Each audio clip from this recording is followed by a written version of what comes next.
አመሰግናለሁ። ዛሬ በመናደርገው ክርክር ፌደራሊዝምና ህገ መንግስት በሚለው ወሳኝ ሀገራዊ ጉዳይ ላይ ይሄን ክርክር በማድረግ የፓርቲያችንን አቋሞች ለመግለጽ ይህን እድል ስላገኘን ደስ ብሎናል። ያዘጋጀውን ኢቢሲ እናመሰግናለን። ውድ ኢትዮጵያውያን፣ ክቡራትና ክቡራን፣ ህገ መንግስቱ የሚደነግገው መንግስታዊ ስርዓት የሀገራችን የፖለቲካ መዋቅር መሰረት በመሆኑ በዚህ ወሳኝ ርዕስ ላይ የምናደርገው ክርክር የተሻለ የፖሊሲ አማራጭ ለመለየት ቁልፍ መነሻ ነው። በፌደራሊዝምና ህገ መንግስት ጉዳይ ላይ የፓርቲያችን ጉዳይ ውሳኔ ሰጪ እንዲሆኑ አኩሪ ስራ ሰርቷል። ክልሎች ከሞግዚት አስተዳደር ነጻ ወጥተው ራሳቸውን በራሳቸው እንዲያስተዳድሩ አድርጓል።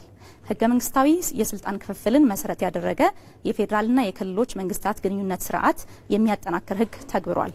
ብልጽግና የተረከበውን የህብረ ብሔራዊነትና የአንድነት ያለመጣጣም ፈተና በወል ትርክት አስታርቆ የተረጋጋ የፖለቲካ ስርዓት መገንባት የሚያስችለው እውነተኛ ህብረ ብሔራዊ ፌደራላዊ ስርዓትን እያጠናከረ ይገኛል። ፓርቲያችን ህብረ ብሔራዊ ፌደራላዊ ስርዓቱን ለማጠናከርና ለማጽናት ሲሰራ ቆይቷል። ሚዛናዊነትን ማዕከል ያደረገ የመግባባት ዲሞክራሲን በወንድማማችነትና በህትማማችነት እሴት እያዳበረ ይቀጥላል። ህገ መንግስታዊነት የህገ መንግስቱ የበላይነት የተረጋገጠበት የመንግስት ስልጣን በህግ የተገደበ ሚዛንና ቁጥጥር ያለበት መብቶች የሚከበሩበት ስርዓት ነው። ህገ መንግስታዊነትን ማረጋገጥ ትልቅ ግብ አድርጎ የተነሳው ብልጽግና ፓርቲ ባለፉት ዓመታት ይህንን ለመተግበር ጉልህ እርምጃዎችን ወስዷል። ጥያቄ የሚነሳባቸውን ህጎች በመለየት ሰፊ የህግ ማሻሻያዎች በማድረግ የመንግስት ስልጣን ላይ ተጨማሪ ገደብ እንዲኖር አድርጓል። የህግ አስፈጻሚ አካላት በሚሰጧቸው አስተዳደራዊ ውሳኔዎች ላይ ተጠያቂነትን ለማረጋገጥ የሚያስችል የአስተዳደር ፍትህ ክትትል ስርዓት ተግብሯል። ብልጽግና ፓርቲ ለመብቶች ጥበቃ በሰጠው ትኩረት የግለሰብና የቡድን መብቶችን በሚዛናዊነት የሚያስከብር ስርዓት እየገነባ ይገኛል። መብቶች ጥበቃ ላይ ከፍተኛ ሚና ያላቸውን ፍርድ ቤቶች፣ የአቃቤ ህግ፣ ፖሊስ፣ ማረሚያ ተቋማት በማጠናከር የሰብአዊ መብት እይታ እንዲኖራቸውና የተሻለ ክትትል እንዲያደርጉ አስችሏል።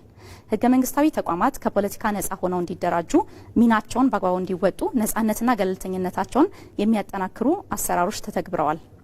የህግ አውጪውና የህግ አስተርጓሚውን ሚና በማጎልበት የህግ አስፈጻሚውን እንዲቆጣጠሩ በመንግስት ቅርንጫፎች መካከል የተሻለ የእርስ በርስ ቁጥጥርና ሚዛን እንዲጠናከር አድርጓል። ጥያቄ የሚነሳባቸው ህገ መንግስታዊ ድንጋጌዎችን በተመለከተ ብልጽግና ህገ መንግስቱ ተቀዶ መጣልም ሆነ ጫፉ መነካት የለበትም ከሚሉት አካላት የተለየ አቋም አለው። ብልጽግና ህገ መንግስቱ ፌዴራሊዝምን በመተግበር በብዝሃነት አስተዳደር ላይ ጉልህ ሚና ተጫውቷል ብሎ ያምናል።